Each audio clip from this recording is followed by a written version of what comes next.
Hey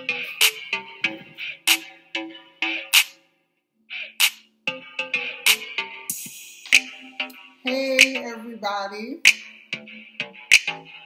and welcome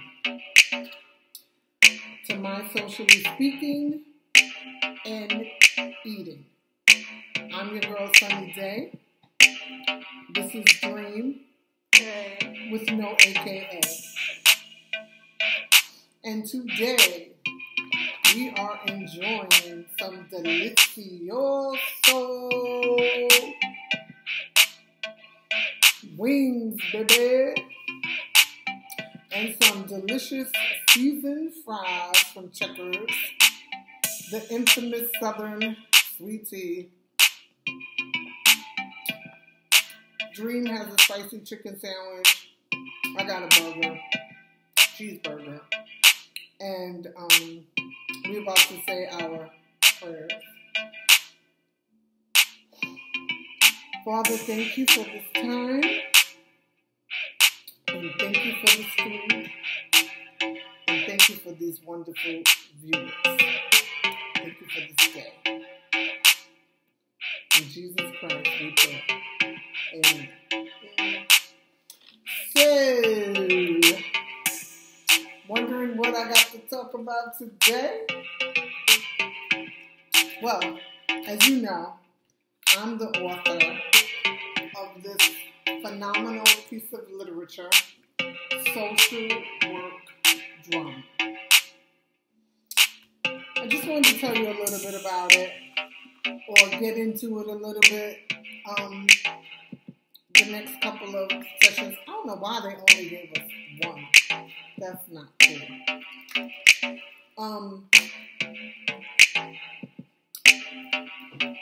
There's a lot to talk about in regard to social work, mental health, behavioral health, social sciences, whatever you want to call it. It's a lot to consider, a lot to explore, a lot to discuss. You could take yours. So,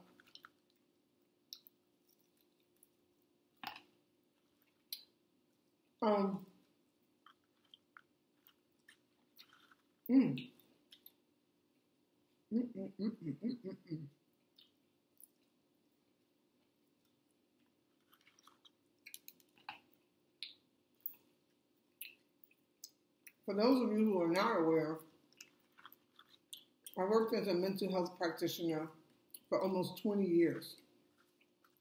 Most of the mental health work I did was in New York. And I worked in methadone clinics, hospital settings. I'll turn down the air. It's already down. Hospital settings, clinics, mental health clinics, shelter systems with both men and women, and in some cases children. I worked in congregate care and in behavioral clinics, and worked with people that had chemical dependency issues, which are stimulant use disorder issues, people addicted to drugs.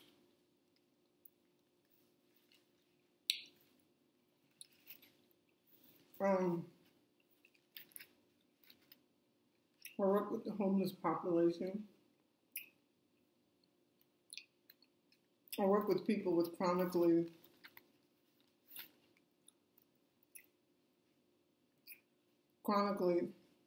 ill conditions.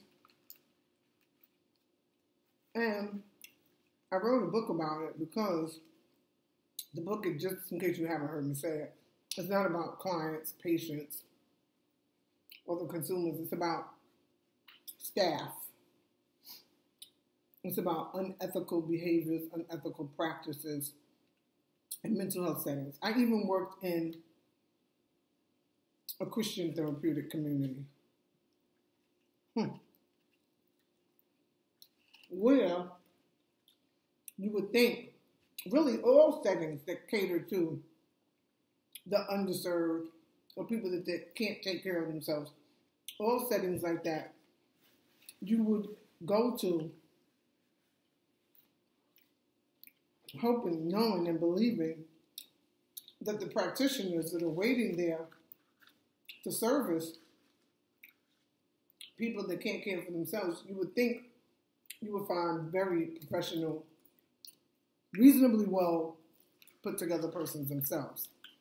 But the reason I wrote the book is because in almost 20 years, I could count on probably, I'm going to stretch it and say almost two hands, how many really professional people I've come across. Now, that I've worked alongside of. They've been all educated. But we need more than education. We need ethics. We need commitment, dedication. We don't have to be perfect, but you need integrity. You don't need to work in that field and exploit people. And that is what my book is about, how clinicians have exploited the environment, exploited one another, and exploited clients. I don't think I put this in the book, but some people might think it's okay, but it's not. I had a coworker who was credentialed. I had worked with one of the agencies for, 15 years? Maybe more.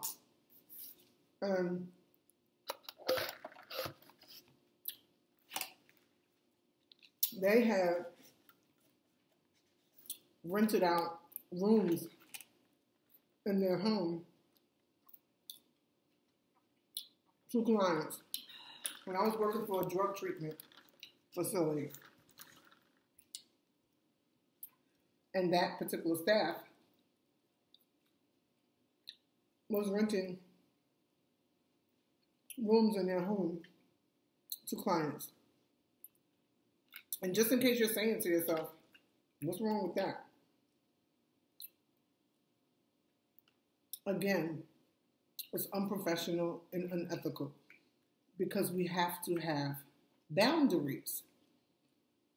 If you allow a patient, consumer, or client to rent a room in your home, if you decide to house them while they are still a participant or a patient at your place of work, and while you still work for that environment, that's when you cross the line, you cross the boundaries. You then develop a personal relationship as opposed to a professional relationship. You're not allowed to do that. And the person ended up becoming terminated because the client got upset and didn't want to pay rent and came back to the job and told the program director. And the program director really, really liked this particular staff person. But because that type of behavior is unprofessional and unethical, the program director had no other choice. She was coerced to terminate him.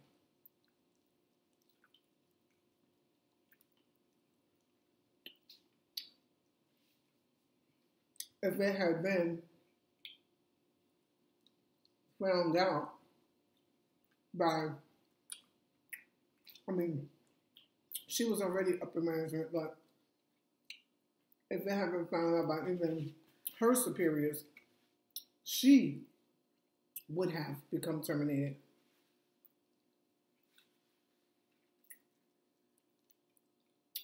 Because it would have appeared as though she condoned that behavior of her subordinate. So,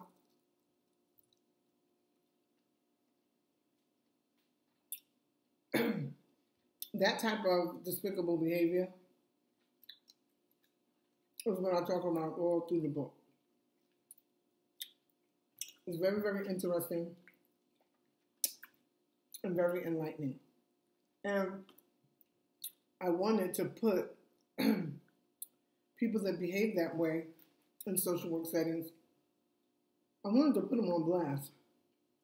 I mean, I worked alongside people like this for almost 20 years. 20 years. And I kind of, like I said something, but I didn't say something. You know?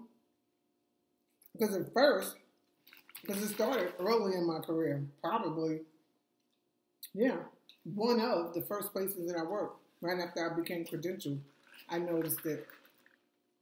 I observed it, and I was shocked. I was surprised. And when got hot? I'm not suggesting that I'm perfect, or somebody is or should be, but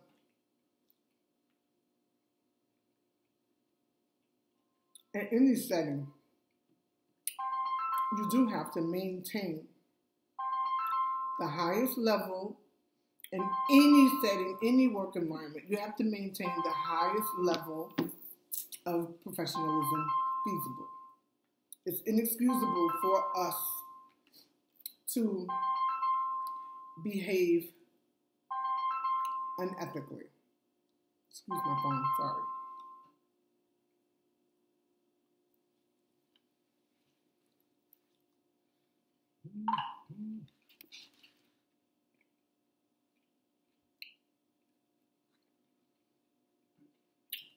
And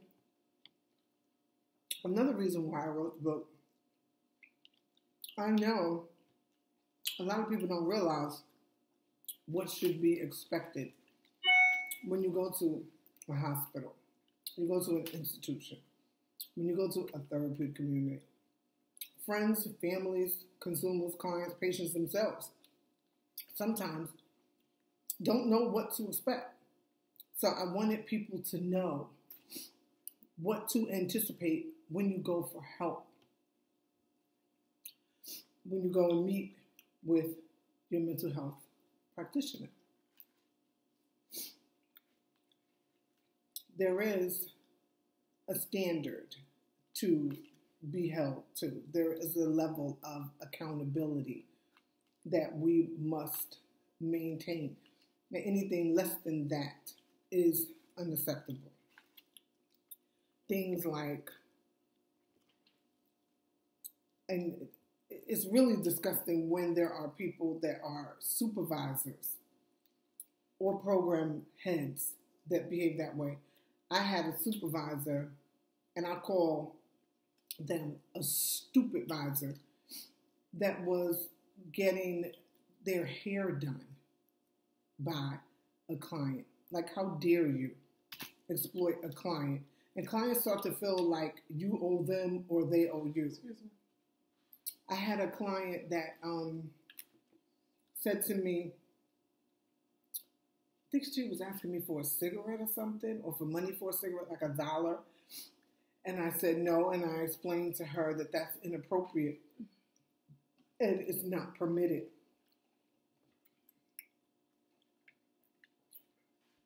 It's not allowed.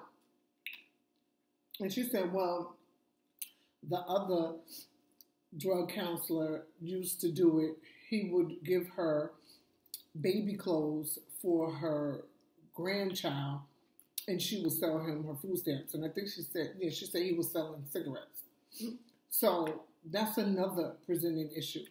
If there's another professional demonstrating that type of behavior, and then here comes another client, right away, they expect me to behave the same way.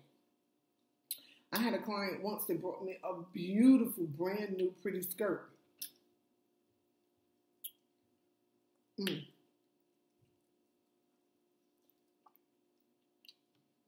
From Old Navy. It was white. It was nice. He goes, come in. But this nice girl here, and clients, consumers, patients, just want to simply say thank you. And they don't have to say thank you to us. They don't owe us. We're providing a service, and we do receive a paycheck as a result. So you don't owe us anything. But that's what she was saying to me. She was saying, thank you for helping me. And here is a brand new, nice, pretty skirt. And of course I declined, but she didn't understand. She took it like a insult, like I didn't want it. Offensive. Yeah. And I knew she had done that before with her previous workers, and they accepted it. And that's not okay. Not only that, if you're the type of person, type of staff person that would accept that, the client could possibly feel, oh, you owe them after you accepted that gift. We're not even allowed to accept a cup of coffee. Not even a gift for the holiday. And it's not even supposed to be reciprocated at all. I mean, you could buy, like during the holidays, some donuts or something as a staff person and share it with everyone, but individual gifts are not permitted in a clinical setting as a gift to a client, ever. And you have to be very, very, very careful about that. And I can't stress it enough. It's very serious.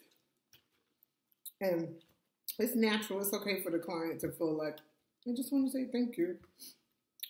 But you have to remind them, you don't have to say thank you. Just do better, get better, and heal. That's good. No one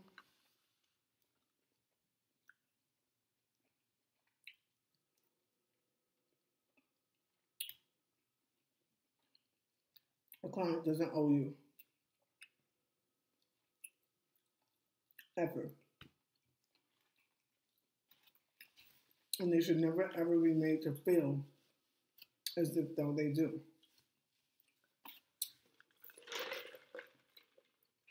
This is so hot. My nose is running. I don't even want to wipe my nose on camera, but it's so delicious. So, Excuse me.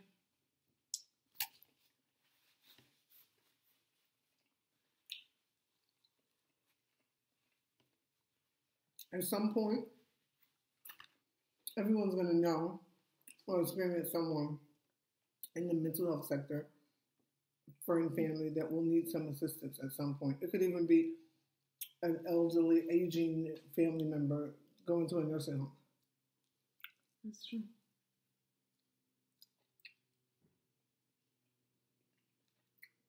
And don't slack up on them. Don't slack up on any providers out there. Hold them accountable to their job responsibilities. And they're supposed to always be friendly, always amicable and pleasant. And that's a part of the healing process. Don't let anybody take advantage of you.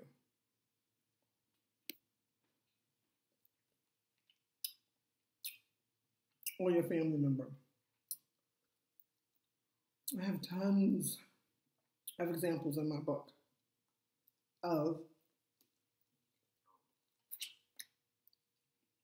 what to expect, what's acceptable, inappropriate, and if there's anything questionable, it's in that book. It's there. I mean, I have so many examples throughout my 20 years, and believe it or not, I didn't even include everything. Like,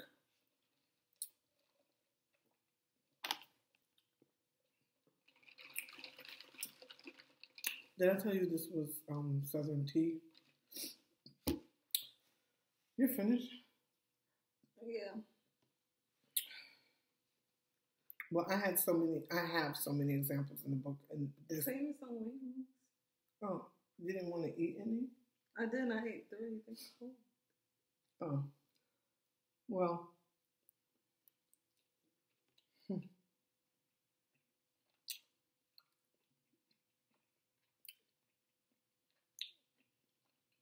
um, I'll be talking more about my book as we move along. I'll be talking more about social work because it is a taboo subject, and I don't know why. I believe if we address it more and practice prevention, we won't have to do so much intervention. If we address mental health and mental wellness, that will help us to prevent so many crises, help us to prevent so many suicides, so many overdoses. If we just talk about it, actually engage one another, and support each other. That's what we really need to do. That's true.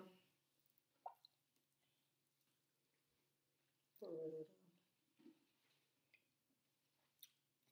Too many undersupported people. And it breaks my heart. Really. That's why every day I'm saying, be kind. It's not even hard. It's hard to be mean. So annoying. And there's a lot of people in the social service sector that have serious mental health issues themselves, and they're working as staff persons, and they're not addressing their own mental health issues. If you're working in that environment, you must address your own mental health condition first and foremost. You must receive treatment accordingly. You must check in with yourself. You can't be spreading disease. No.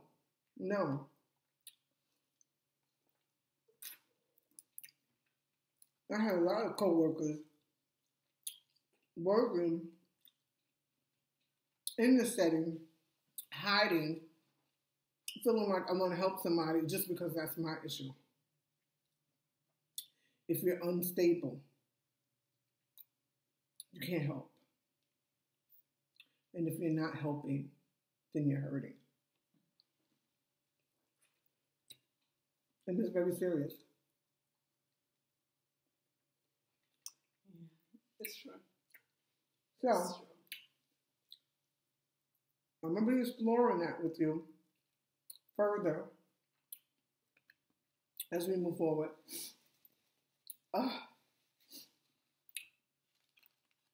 Because it's very, very serious. Oh, they put red onions on my burger. Ooh. Mm. Mm.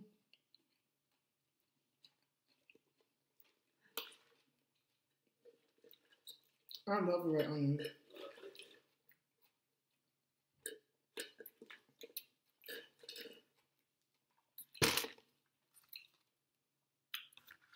Red onions are very healthy.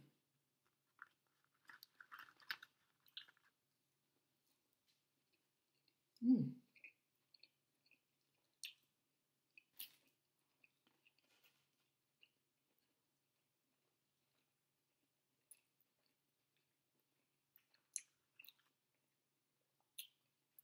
This is only a cheeseburger, but it's really good.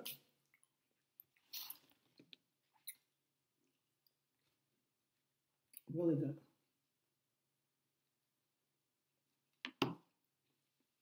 So,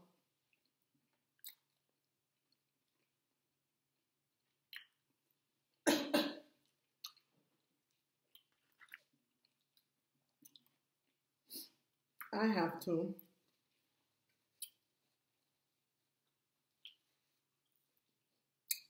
go take care of my nose. Did you guys ever watch Black Ink? I'm going to be talking about that with some entertainment news next time we meet. So I'm giving you a chance to watch it. So, as always, we literally have each other's hearts in our hands. Please remember that. Please spread the love, spread the love, spread the love. Real love. And until next time, I'm Sunny Day. That's Dream with no AKA. Dream. And we will see you soon. Stay super blessed. Stay supernaturally blessed. How about that?